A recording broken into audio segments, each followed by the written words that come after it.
Godmorgen og velkommen til den her video. Mit navn det er Karl Emil. Jeg er en naturlig bodybuilder. Jeg er 19 år gammel. Jeg har stillet op 3 gange. Stillet op første gang 2024 i det nye DBFF. Og så stillede jeg op sidste år til DFNA og også i år til DFNA. Alle 3 gange er stillet op i junior bodybuilding klassen. Og her for nylig i år, der blev jeg så nummer 2 i junior bodybuilding. Og målet er så at komme tilbage næste år og vinde klassen. Blive junior danmarksmester. Så velkommen her til min lille lejlighed i Odense. Til mit lille køkken. Jeg står lige og laver noget mad. Jeg kan med at lave ris. Der skal lave noget madpakke. Ellers så i dag jeg står på en træning senere i Back to Basic sammen med min far. Ellers så er resten af dagen egentlig bare en fridag, så jeg tænkte at jeg kunne starte i dag med at prøve at filme en lille video, se hvordan det går. Ja, men det her det er i hvert fald mit køkken. Det er en meget lille lejlighed, så det var et meget lille køkken, da jeg flyttede ind. Jeg opgraderede det en lille smule med nogle forskellige IKEA-ting og sådan noget. Jeg er heller ikke færdig endnu. Hvis I kan se her om bagved, lige på at vise jer, ligger en bordplade. Ja, så er planen, jeg skal have hen over fryseren her, så jeg lige har lidt mere køkken. Det er vigtigt med et ordentligt køkken jo, så jeg kan lave noget mad. Ja, så er der styr på lidt madpakke her, så der er forsyninger til et par dage. Jeg plejer ikke at stille den direkte ned i køleskabet, men nu står de bare lige der fremme i nogle timer. Men jeg har sådan en lille bitte køleskab, som jeg har her. Så hvis jeg putter den derind nu, så har jeg oplevet, at den begynder at gå helt amok. Og så fryser den alt det andet ned, for at prøve at køle det varme mad ned. Så det står lige der og venter lidt. Mens jeg lige ventede på risen. Jeg tænker lige, at jeg kunne endelig få brugt de her 2 gavekort. Jeg vandt fra DFNA. Gavekort på 100 kroner, gavekort på 300 kroner til Oversize Lifting Club. Købte et par shorts. Men så tænkte jeg lige, at jeg ville ud og gå en tur nu her. Jeg tænkte lige, at jeg kunne give en lille opdatering på, hvor jeg ligger efter konkurrencen. Det er cirka 5-6 uger siden stillet op. Omkring 5 kilo op i kropsvægt siden da. Så cirka 1 kilo om ugen indtil videre. Så tænker jeg lige at smide nogle billeder op på skærmen af, hvordan det ser ud. Jeg må sige, det er meget grænseoverskridende at gå rundt her med en mikrofon, stå og snakke til et kamera. Men det bliver jeg nødt til at vende mig til. Jeg føler, at alle går og glor på mig. Men det er sådan der. Apropos at gå en tur, så typisk så når jeg går, lytter til en podcast, lytter til Distractable, en podcast med om der er Markiplier og nogle andre gutter, der bare snakker om alle mulige tilfældige ting. Måske lidt en barnlig ting at gå og lytte til, men det har man da lov til nogle gange. Jeg synes det er meget sjovt. Ellers så er det en smuk dag at gå en tur. Ellers tænker jeg, at vi ses igen i træningscenteret, klar på en træning lidt senere sammen med min far. Det er mega godt. Så er jeg fremme i træningscenteret her. Har min pre-workout, intro-workout og min logbog her vil være klar. Ja, logbog, den bruger jeg egentlig til at skrive alle mine træninger ned. Og så er det ikke fordi jeg tracker sådan min løft vildt præcist. Det er ikke så meget derfor jeg bruger en logbog. Det er mere noget for mig at gøre med at notere mine træninger ned, så jeg kan se hen over tid, hvordan jeg udvikler mig, og hvis der er nogle problemer, så er det nemmere at se tilbage på træningerne. Hvis der er en bestemt øvelse, der ikke fungerer så godt, eller et eller andet, eller noget, hvis jeg kan se tilbage, noget jeg har kørt tidligere, der har fungeret rigtig godt, Og så skriver jeg også nogle fokuspunkter ned i de forskellige træninger, f.eks. min rygtræning. Der prøver jeg at forbedre min ryg rigtig meget. Så skriver jeg nogle ting ned i de forskellige øvelser, nogle ting jeg skal prøve at tænke på, når jeg kører øvelserne. Så jeg virkelig kan prøve på at køre øvelsen ordentligt, inden jeg bare begynder at smide en masse vægt på. Yes, og så har jeg ligesom altid de her ting i hovedet, når jeg har skrevet ned på et stykke papir, i stedet for at høre det en gang. Og så glemmer jeg det måske efter noget tid. Yes. Og i dag er en ryg- og brysttræning, stort set bare en upper træning. Og vi har 2 sæt ryg, eller 2 øvelser ryg,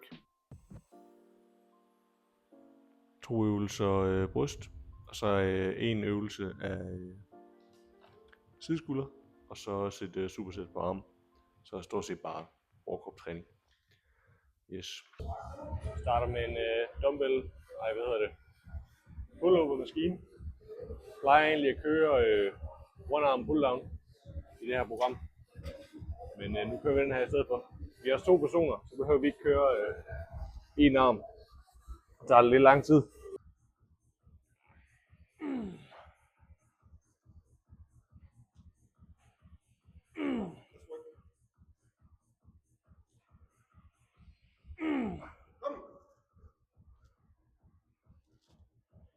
Kom nu, mand.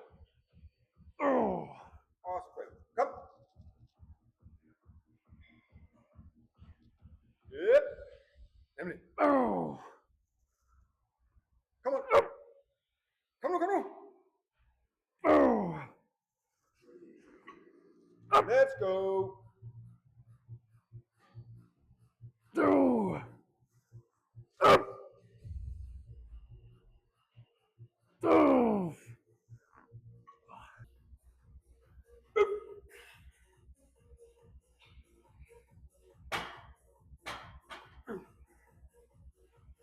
Come on, easy.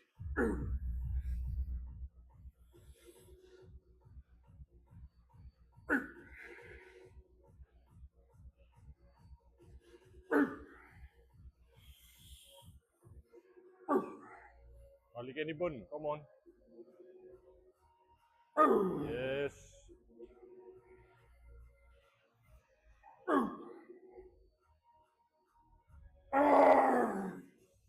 Hold igen i bunden, come on.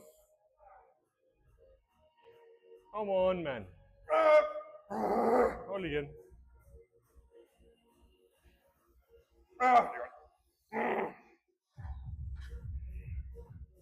Så kører vi chest supported T-bar row. Oh yeah.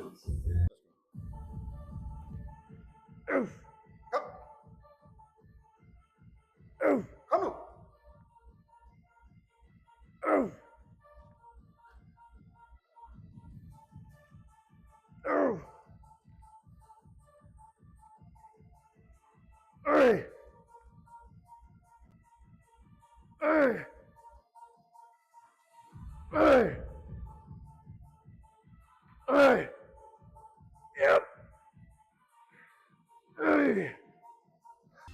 Nå, vi skiftede til den her chest supported maskine i stedet for. Der var ikke lige nogen af os, der kunne lide den T-bar derinde. Det var lidt sjov. Nu prøver vi den her i stedet for.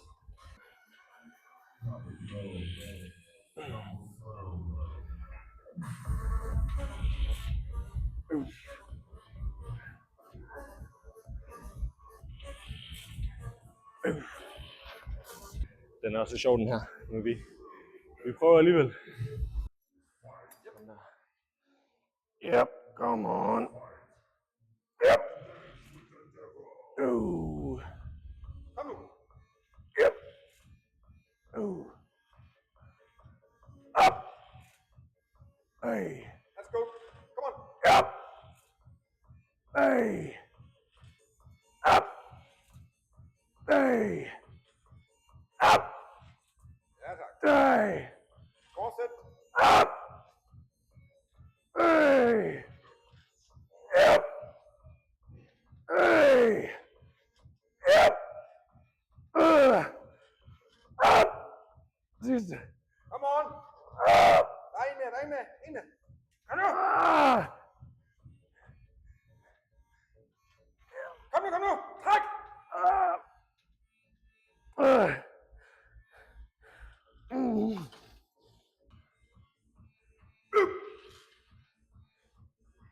Easy. Kæmpe ryg.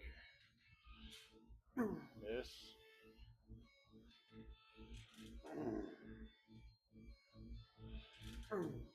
Come on, man.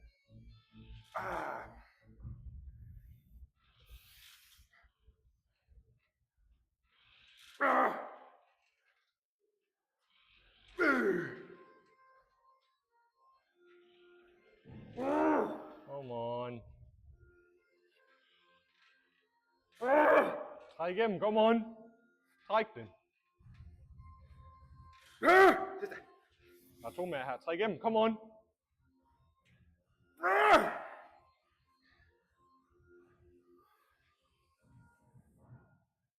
Yes. Faktisk meget god til traps, synes jeg, den her. Man mærker der nok også en del biceps.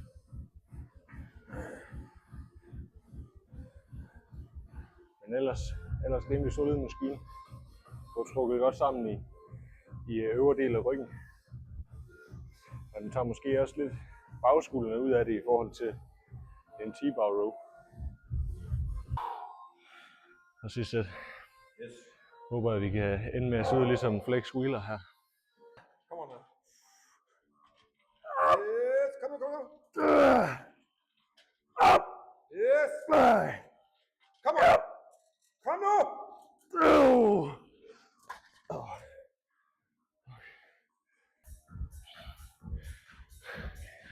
Og pækdækken. Så kører bagskulder. Og så bryst bagefter. Jeg er allerede i gang nu. Så rykker jeg alt mit lort her.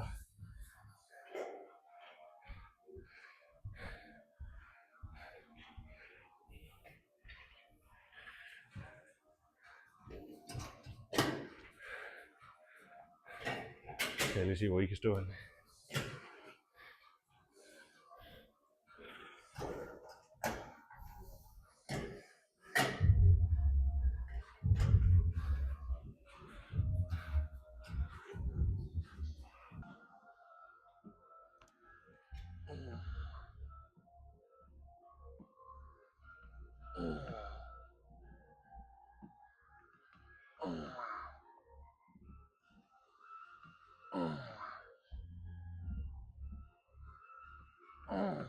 Kom nu.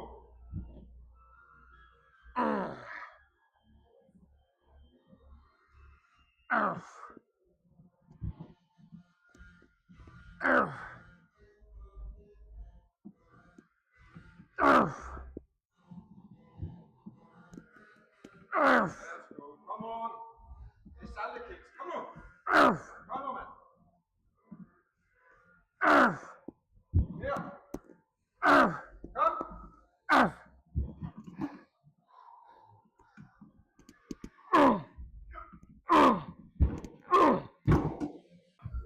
Så kører jeg bare et enkelt sæt på pækdækken her. Og så 2 sæt flad dumbbell pres bagefter. Lige nu har jeg et split på 5 dage. 4 dages træning, 1 dag hvile. Og så har jeg 2 bryst- og rygtræninger per rotation. Så ikke så meget volumen på bryst og ryg på hver af træningerne. For at prøve at træne mine weak points med noget højere frekvens, noget lavere volumen, for at se hvordan kroppen responderer på det. Og se hvad der sker.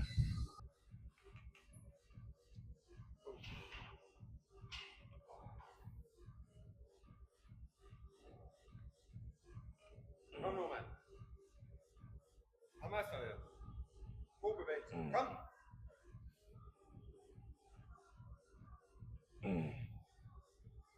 Yes.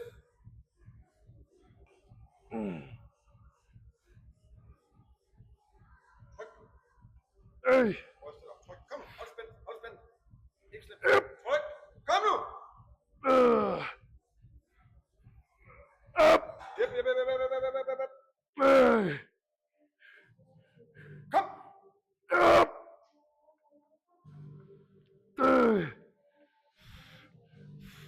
Let's go.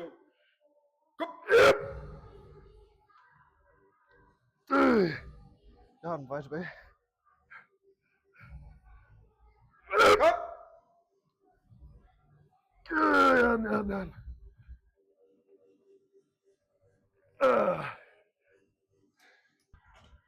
Come on, man. Prøv at se, hvor nemt det er. Come on. Kæmpe brystkasse.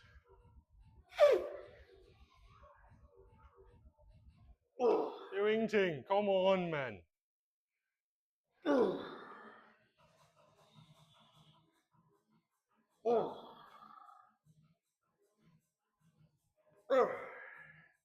Come on.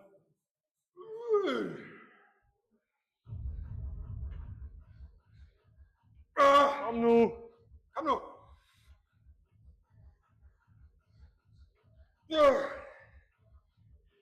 Come on.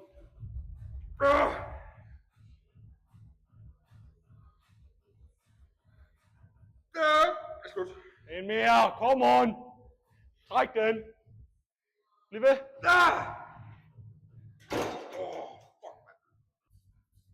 Ja. Ja. Kom on. Oh, easy. Kom on.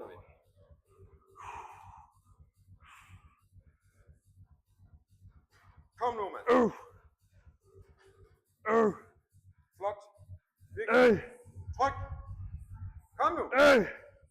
Op med dem, mand. Kom nu. Brug det bryst. Yep. Come on. Good, man. Kom nu. Tryk, tryk, tryk, tryk, tryk.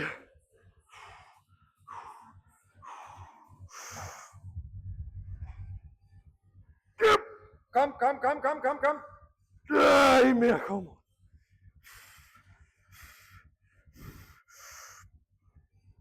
Tryk.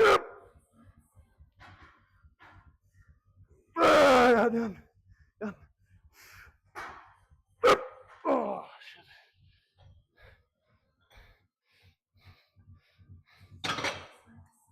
Ja.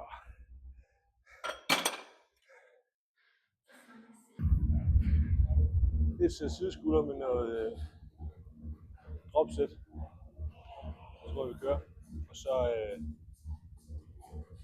2 supersæt på arm bagefter.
Kom nu, mand!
Vi bliver nødt til lige at tjekke formen.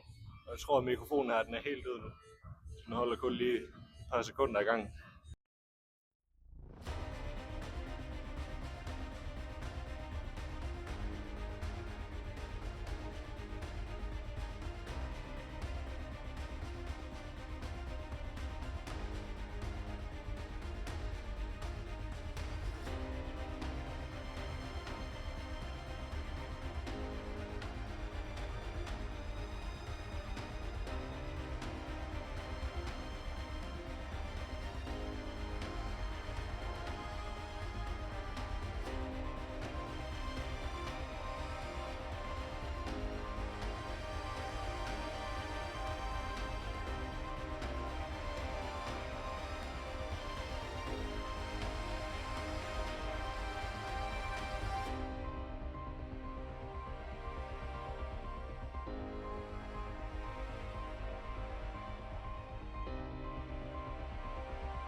Så er vi tilbage igen på træning.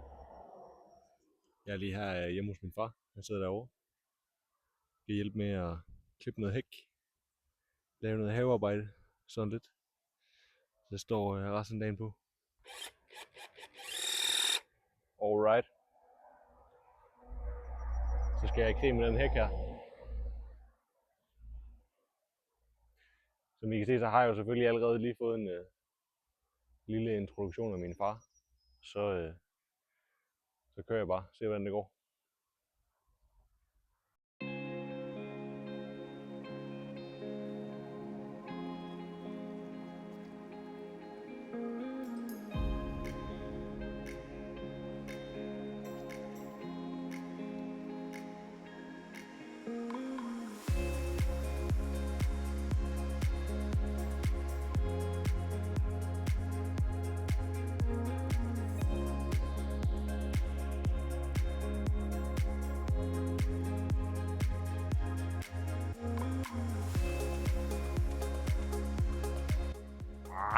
Det er sgu da meget godt.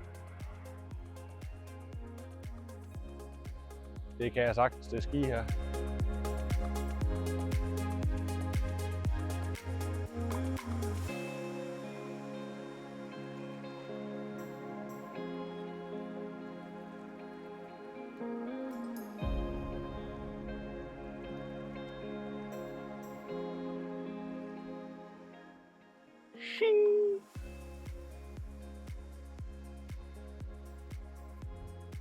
Jeg tror aldrig, jeg har set så flot en klippet hæk før.